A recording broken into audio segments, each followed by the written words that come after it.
and welcome to More to the Story. My name is Michelle Ankerberg, and I'm here with my cousin Jeff Palanch. And today we have the privilege of interviewing my parents, John and Darlene Ankerberg.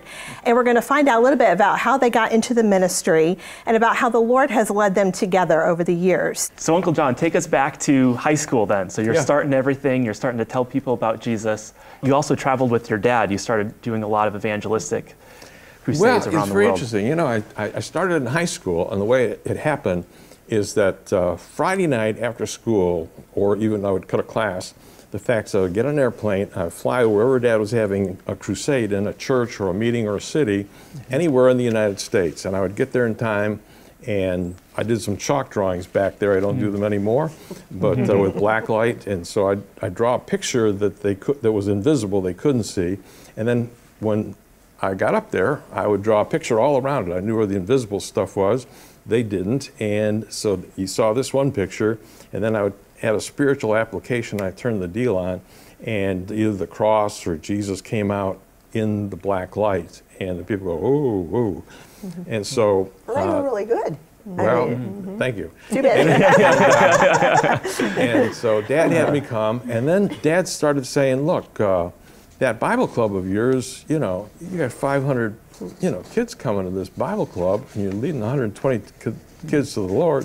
Why don't you tell the story on Saturday night? And so I started telling of what we were doing. And then I'd give an invitation to all the teenagers and college kids that were there. I'd ask them to come forward, and I saw God respond in a big way. So we kept on doing that. We had a father and son team. And I would take a plane home, or I'd drive home with Dad on Sunday night, hit class Monday. The guy said, how was your weekend? Fine. And just rolled on. Okay, so I did that for the last 2 years of high school. And then it continued during college, even though I had another Bible club in the university, and I was doing my studies. But I would cut out on Friday, Saturday, Sunday, and Monday I'd be back in class. And so we traveled everywhere. Then Dad decided he was going to go over to the Caribbean. And so I thought, well, I think I could take a couple of weeks off. And so what I'd look in the class. And I'd always find, if you're looking around the class, there's always these eager beavers that are taking a note on everything the teacher says. I used to hire 3 of them. And I say, I'm going to buy your notes at the end of the semester, okay? And they'd make a deal with me. Now, sometimes I never even bought the book.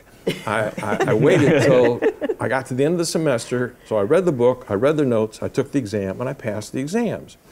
And so I was going through college that way.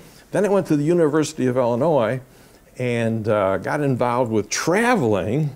So I was traveling during the week. In fact, we had to get a Piper Cub just to fly to these places because it was getting far. University of Wisconsin, Michigan State, Michigan, University of Minnesota. Things were getting out of hand, So I'd get on these planes, and our best programs were at like 11 o'clock or midnight on the university campus. Kids were drunk coming in, but they were all coming in. They didn't want to go anyplace. So the place was jammed at midnight. Okay? So here I am coming from school, flying on this Piper Club up there, and then I would speak to them.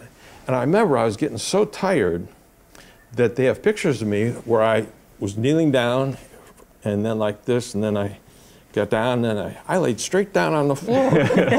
And kids were asking me questions, and I was looking up like this, and I was answering the questions until, InterVarsity staff came and said, I think that's enough.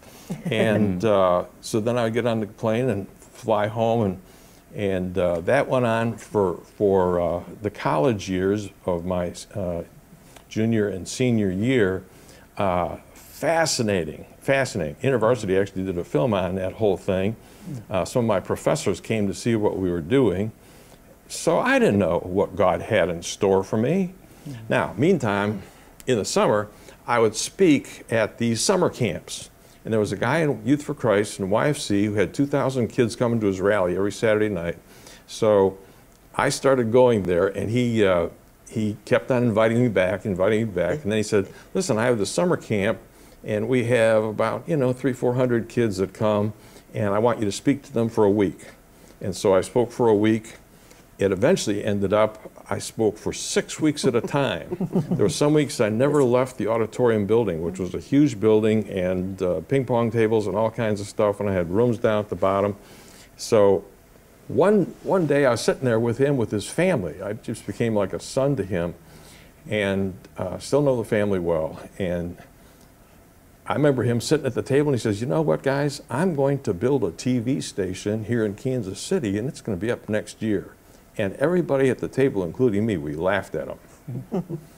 And came back the next year, and lo and behold, we had a TV station that was up.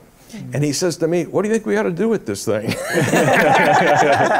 I said, I haven't got the slightest idea. And so he was putting different programs. He says, I want you to have a program. You know what I told him?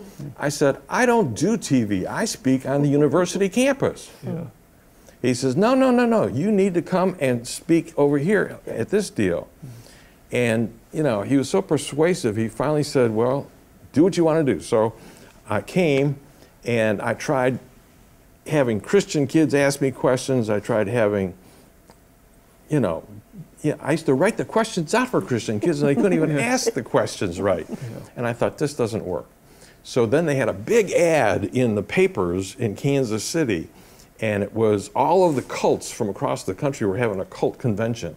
So I thought, man, I'm going to invite the Jehovah's Witnesses and the Mormons and you know, all of these folks. I'm going to have them. I'll space them out. And then I got the chair of anthropology at Berkeley and one of the top philosophers that was in science at Berkeley to come and debate. So that was my first night. It was like 6 programs. Okay, so that was my first night. Second night, woke up the next morning, I had Mormon leaders, actual Mormon leaders there. And I had, you know, like 5, 6 programs with those guys. And then at the next day, I had Jehovah's Witness leaders. And then I had the RLSDS Mormons the next day. And then I ended the week with, I had an abortion debate. And I had a doctor that was performing abortions at KU Med Center. I had an ACLU attorney. On the other side, I had met Pat Truman, who had just done the brief before the Supreme Court at that time, when it was coming before the Supreme Court, and Joe Scheidler was just coming up. And people in the pro-life community, they know Joe Scheidler like everything. And so, I was getting to know these guys, so I invited all those guys to come. And I sat at the top, and I had, you know, the 2 guys on this side, 2 guys on this side, and I found out something, that when you have that kind of a hostile audience or hostile guests that do not like each other, they do not tend to bend on their opinion, that what you need is a whistle and a whip to do the program. So I started that program, and it was like fireworks going off. And so then I thought, you know, I kind of like this. And the people had never seen anything like this. People in Kansas City couldn't believe what they were seeing. And I brought it at that time to Pat Robertson, who was just starting CBN, and he says, there was a guy from Milwaukee that I met that did all this programming, and he says, I like your programming, so he put me on. It was Charles Stanley and Ben Hayden and myself, okay, on Sunday night. And people used to write it there, Charles, Ben, John. And we were there for 18.5 years until they sold the network, okay? So, but during that time, God gave us over 100,000 people that were supporting the program. And so we were starting, we bought, like, we didn't buy, but we bought time on 40 other stations. We had people in New York and Philadelphia and Baltimore and all over the place, Kansas City and California and all over the place. And then we started doing banquets. We had 40 banquets in one summer. And the loudest ones were in New York City. Okay, I mean, when you went in there, if you were a Christian in New York, you had to be a real Christian. Okay? You talk about a loud crowd, but we had a blast with those people. So we had all of this, and then when he sold the network, all of a sudden we lost all of these, and then the technology changed. People don't realize, you know, we've gone from quad, which was a big tape like this, down to 1 inch, and then that went into high definition. And every time you did it, your station has to change equipment, and it could be $4 to $5 million just to change equipment. And so we lost like 40 Christian stations in cities because they couldn't afford to buy the new equipment. It was changing too fast. And so all of a sudden we're back to zero. And I thought, well, maybe we're going out of the ministry.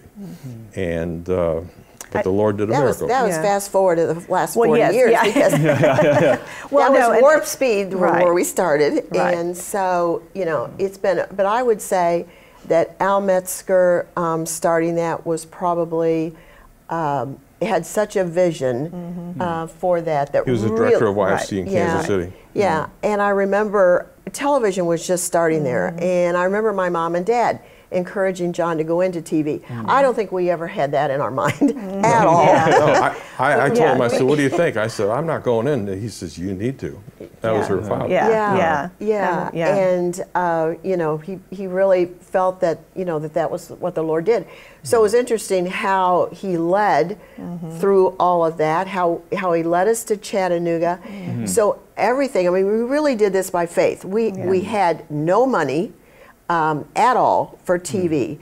And so we would do evangelistic work, meetings during the week and raise some money, and John would go on the weekends and do the programs. I guess that's why we're a little tired now at this age. You know, not at all. There was a few things that went on there, but it really is a story of God leading you totally by faith. There's nothing of this that you can do of yourself. You can't do it. It has to be the Lord that leads through all of that, and that's what He's done for us through all these years. And even now, how He's expanded the program is just it's just amazing. And we'll talk more about that, definitely. But I think one of the things too, a lot of people don't know that Jerry Jenkins, who wrote the Left Behind series, came to one of your meetings that you were speaking at. Listen, which is Jerry really Jenkins and I, we went. Basically, he was at the next high school, but he used to come to club. And he was, when I was a junior, he was a sophomore. So he was just one behind me all the time. But he used to be my counselor when I would go to camp meetings or church meetings, and he would like to come along and counsel the kids that would come forward. And so we got to be good buddies. It was just a crowd of us, you know. One night he was driving home, and a deer, you know, ran across and jumped right on his car. And I said, you got to be kidding me. A deer jumped on your car as you're driving home? But, you know, so we had lots of fun growing up. And, you know, I didn't know how talented Jerry was. And Jerry started writing these books. And one of them, with Tim LaHaye, was the Left Behind series. Okay, so out of that, it was a time in our life where we needed to get into the television game big time, because like I said, all these television changes were coming, and we didn't have the money. This is another God miracle. So I asked Jerry for half the money, and I asked Tim LaHaye for the other half, and they gave a huge amount of money. And I went to the NAB convention and talked with the guys from Panasonic, and all the guys. You know, I got to know them personally because they were watching me on TV and so on. And we made deals to get some of the best television equipment in the game. And so that helped us tremendously. We wouldn't have been here without their help. It's another miracle of God that He helped us do that. But friends like that. You know, when we started our board here, there was a time when I had a job, and the way we were supporting the first television programs was I would go out and speak with Dad, and we would take an offering, a love offering, and I would give a part of that, and I would give it to the TV guys that had airtime that we had to pay for the airtime. And the program kept on growing, and pretty soon I thought, I can't do this. And so I quit the job that I was at. I was only there for 1 year because the guy said he had television equipment, he'd let me use it, but I needed special equipment that would go up to satellite and go all over the world. And his didn't do that. So in a year, I quit my job, and in that week, I needed $10,000 just for that week for airtime. It's $40,000 for the month. And we didn't have it. We had no board, we had no equipment, we had no office, we had no building, we had no staff. All we had was television programs on that had these big bills coming in, okay? And you talk about saying, hey, God, where are we at? I need your help. So what I did was I asked the pastor of our church, I need 10 good guys. Would you pick them out and get them in a room, and I want to talk to them. So he picked out some lawyers and doctors and so on, and I didn't know them from Adam's house cat at that time. And the fact is, they all got in this room, and I said, guys, I need at least $10,000 before we get to the end of Friday. It was Tuesday night that night.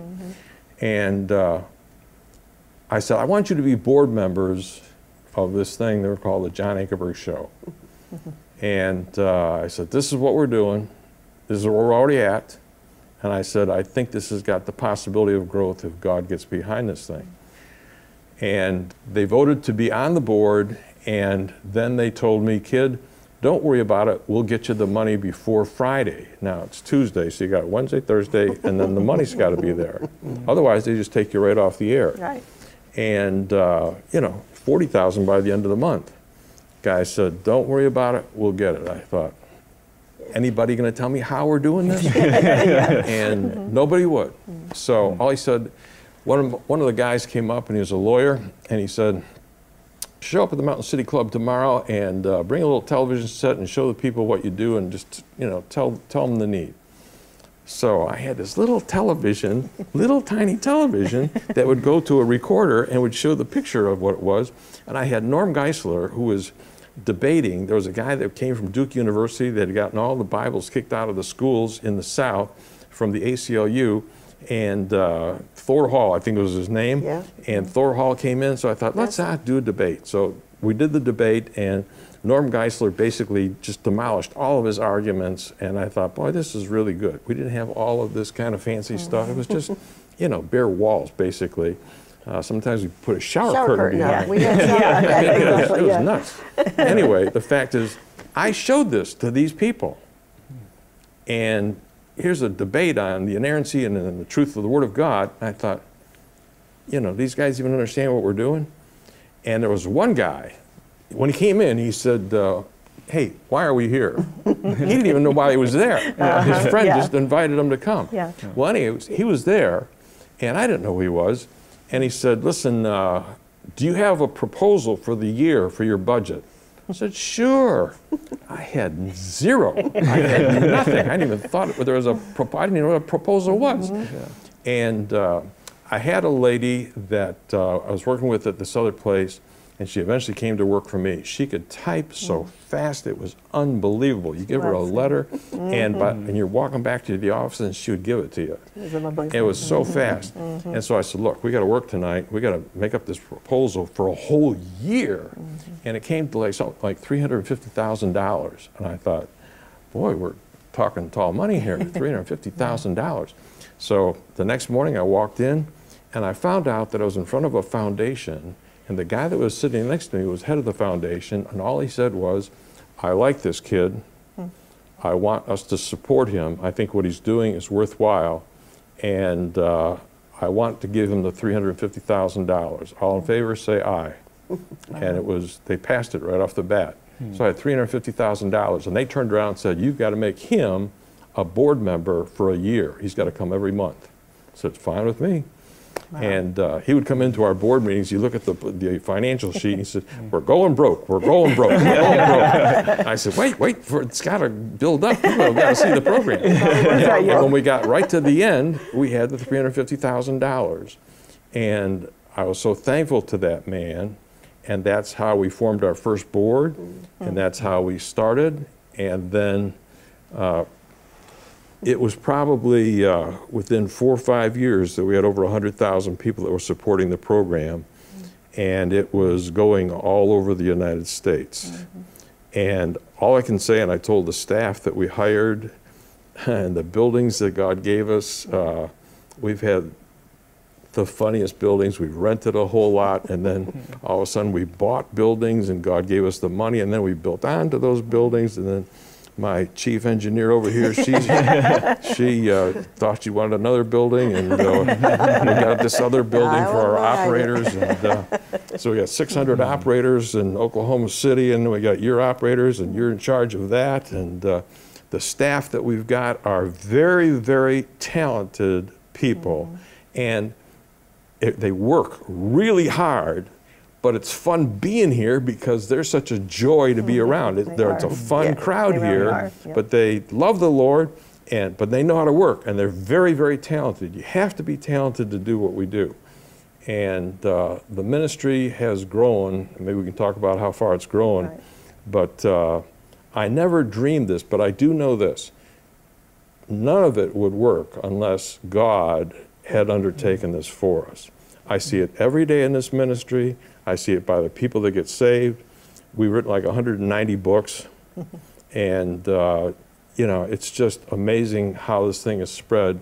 Now we've got your program, and I think when I kick off, the fact is you guys are going to be taking over for me. I'm just saying that you've got all the talent in the world, and you got the boss to keep you in check here. So, well, getting into television is not a cheap thing, and I've seen through the years, you know, it's like you get to the last minute when you don't have that much money, and the Lord comes through, and that's through a lot of I mean, that's our donors, and that's, you know, and it's the Lord's ministry, not your ministry, and you never imagined that you would ever go into something like this. You know, you loved preaching. I think a lot of people don't know you have a heart for evangelism, and that's what I think you do the best. The debates are great and what we're doing, but that's your heart, and that's what you do the best that I've always enjoyed, you know, personally on that. Well, after we do this program, you know, you and I, Darlene, we're flying to a funeral in California. All right, to a man that when we wanted to get all of Europe and part of the Northern Africa and up in the Scandinavian area, I remember going, the networks opened up in a heartbeat, and they said, you need to have the money right now. How much do you need? $700,000. I said, we haven't got that. Will you give us 60 days? The guy said, no. Will you give us 30 days? Okay. So we left the next day, and one of the people we went to see is the person that we're going to bury. And the thing is that God gave us a man that was a lovely man that had no ego whatsoever, and we fell in love with him, and he fell in love with us. And for many, many years, we had this relationship with him. And so when the Lord took him home, we just felt we have to do the funeral, and they asked us to do the funeral, and so we're going there. But it's God's people that he has given to us, and we couldn't do this without people. When people see us on television, you got to say, why are they on television? Why are they on television in my city? It's because we're paying for the airtime in that city for that station. And so all of the stations that we're on worldwide now, and now we're starting to take secular stations in the United States, because our crowd here in the United States, half of our kids, 25 and under, are turning toward atheism, and I want to stop that. We've got the evidence for the deity of Jesus Christ, and it's solid evidence that the 4,000 of the top scholars of the world they already agree with it. People just don't know this. We're going to show that to them. We're going to show them how science backs up the existence of God, and how God is a creator that's on fine-tuning. And also, in your own body, you've got DNA that is so complicated that nobody even knows. It's called the DNA enigma. They don't know how it even got there or how it started. We're going to show that in animation pretty soon. So I love showing people about that God exists, and I love showing them that Jesus, the historical evidence for his life, death, his crucifixion on the cross, his burial in the tomb, his resurrection, his appearances to the disciples, and what he told them over 40 days, and then they went out and they changed the world. I would love to show that information because it's solid, and historical scholars now accept that. And so, you know, it's getting more and more exciting. And then, of course, you got prophecy. We just did some programs with Ann Graham yesterday, and we talked about the whole book of Revelation. And people want to know, is the Lord coming back right away? Because, man, things are getting worse. So, you know, there's a lot of good things. There's a lot of good reasons for showing up at work. That's right. Thanks for joining us. If you'd like to watch full programs of The John Ankerberg Show and learn how you can partner with us in bringing the gospel around the world, just click on the link nearby.